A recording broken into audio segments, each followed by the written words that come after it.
Bonjour Ronan, Ronan Darchen d'Alinéa. Donc c'est peut-être le moment de faire un point avec une loi dont on a beaucoup parlé au deuxième semestre 2015, qui nous a pas mal occupé dans les conférences des salons CE depuis le début de l'année, c'est la loi Rebsamen. Sauf que on ne sait pas ce qui est applicable et qui ne l'est pas, parce qu'il faudrait peut-être faire un point sur les décrets qui sont parus et ceux qui ne sont pas parus, et ce qui doit arriver dans les entreprises et ce qui ne devrait pas arriver dans les entreprises. Alors l'avis de l'expert là-dessus, quel est-il? Qu'est-ce qui est applicable et qu'est-ce qui ne l'est pas?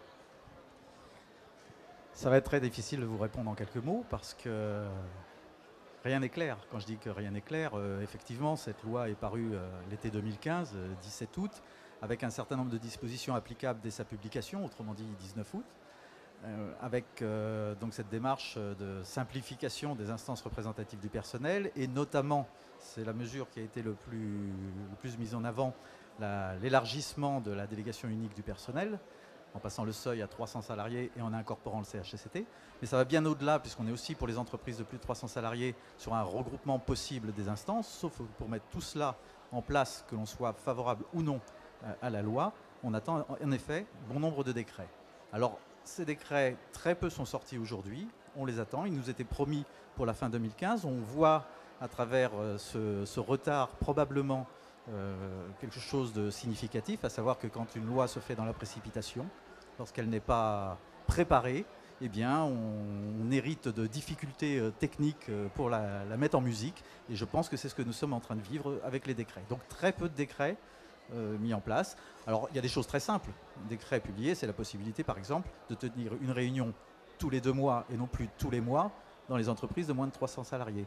En revanche, mise en place concrète de la DUP Rebsamen, on attend les décrets.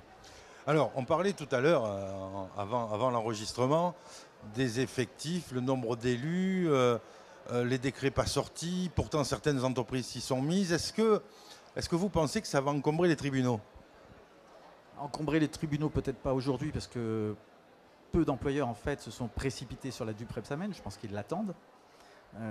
Mais qu'en même temps, par sécurité, ils attendent les décrets. Certains se sont risqués à lancer la DUP Rebsamen alors que les décrets ne sont pas parus. Je pense notamment au nombre de représentants du personnel, au nombre d'heures de délégation. Quelque chose d'assez sidérant, c'est qu'on est déjà en décalage avec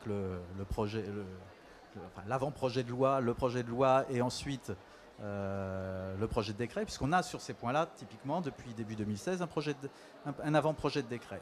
Mais l'avant-projet de décret revoit à la baisse pour les plus petits effectifs le nombre de représentants. En contrepartie, tente à augmenter le nombre d'heures de délégation qui était envisagé. Alors, je précise, heures de délégation qui sont en deçà néanmoins de ce qui se pratiquait avant. Eh bien, on voit qu'on a des fluctuations et que, effectivement, ça va être, malgré la possibilité de mutualisation, quelque chose de difficile à mettre en place. Donc, loi parue au journal officiel 1er janvier, c'est ça? Alors, loi de Rebsamen parue dès le 19 août, en fait. Loi du 17 août 2015, et puis des décrets. Qui étaient applicables normalement au 1er janvier. Alors, on a des dispositions qui sont applicables au 1er janvier. Je pense notamment à tout ce qui concerne l'information consultation du comité d'entreprise. Alors là, je commençais à la genèse, c'est-à-dire au moment de l'élection. Donc normalement, pour les effectifs, ça doit se mettre en route au moment de la nouvelle élection. Je veux dire, ce n'est pas un mandat en cours où on décide de faire une DUP comme ça. On attend que le mandat arrive au bout et c'est au moment où on reprovoque les élections que dans le protocole électoral, on s'entend sur la DUP. Alors absolument. Alors, entente au protocole électoral, oui, à la nuance près que l'initiative de mettre en place la DUP est laissée à la main de l'employeur. Il peut de manière unilatérale, dès lors que l'entreprise est sous le seuil des 300 salariés, mettre en place ce qu'on va appeler la DUP Rebsamen. Donc ça, c'est un point. Après, effectivement, en termes de nombre de sièges, on a cet avant-projet de décret pour un projet de décret et peut-être un décret qu'on nous annonce autour d'avril, et encore rien n'est certain. D'accord. Donc la loi est parue, elle aurait dû être applicable au 1er janvier, il n'y a pas les décrets d'application. Donc à la limite, si un employeur prend l'initiative de, il peut s'appuyer sur le fait que la loi est parue et qu'elle est applicable. En revanche, quand on va arriver sur la manière de l'appliquer, c'est là que ça va devenir flou. Et je ne parle pas de l'aspect réglementaire. Si on n'a pas les décrets, on n'a pas les règlements. Donc ça, c'est là réellement que les choses vont se compliquer et qu'on risque d'encombrer les tribunaux le jour où les décrets vont sortir, où on va pouvoir revenir sur des élections. Alors, il ne faut pas exclure effectivement qu'il y ait des contentieux. C'est-à-dire que la prudence pour l'employeur serait de passer dans ce cas-là par un régime conventionnel et d'essayer d'obtenir par accord cette mise en place de la DUP s'il le souhaite.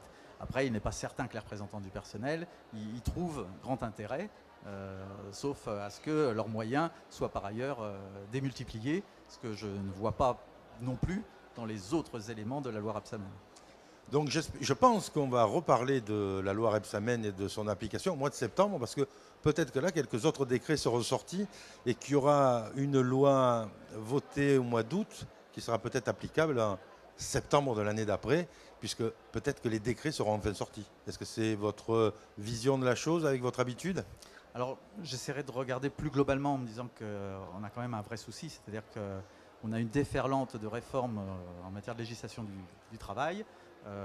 Je daterai d'avant la loi de sécurisation de l'emploi, mais je dirais que depuis la loi de sécurisation de l'emploi, on a une vraie accélération.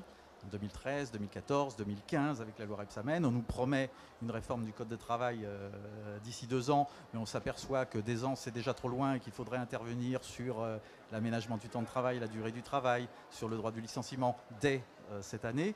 Tout cela, finalement, se superpose. Une loi est lancée avant que la précédente soit stabilisée et cela crée une vraie cacophonie.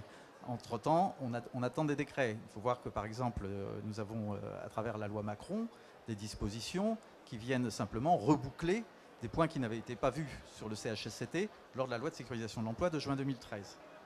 Alors, le conseil que je donnerai à nos amis élus de CE qui vont regarder cette vidéo, c'est que la loi, certes, a été votée, la loi est parue au journal officiel, les décrets ne sont pas sortis, donc n'hésitez pas à consulter votre société conseil, en l'occurrence Alinéa, puisque Ronan Darchin, chez Alinéa, conseille les élus de CE à longueur d'année, avant de prendre une décision ou avant d'avancer, parce que vous allez peut-être être confronté à un des aspects de la loi qui sera applicable ou pas, selon que l'employeur va vous imposer des choses. Merci Ronan. Merci.